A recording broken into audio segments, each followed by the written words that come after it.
मैं इंजीनियर जनक भारद्वाज फिर एक नई प्रॉब्लम के साथ। दोस्तों प्रॉब्लम ये है कि गाड़ी की पीछे सस्पेंशन में काफ़ी नॉइस आ रही है। शॉकर भी गाड़ी का ठीक है,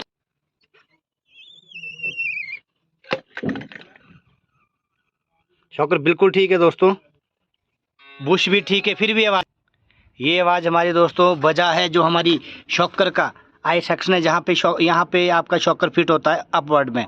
तो यहाँ पे एक पूरी क्रैकिंग थी, इसकी वजह से आपकी शॉकर नॉइस कर रहा था, एक ठन ठन ठन ठन की एक इरिटेट करने वाली आवाज़ थी। तो इसको वेल्डिंग कर दिया गया दोस्तों। मोस्ट कॉमनली गाड़ी में प्रॉब्लम आती है दोस्तों, तो आप भी इस वीडियो को देख के इस काम को करवा सकते हैं।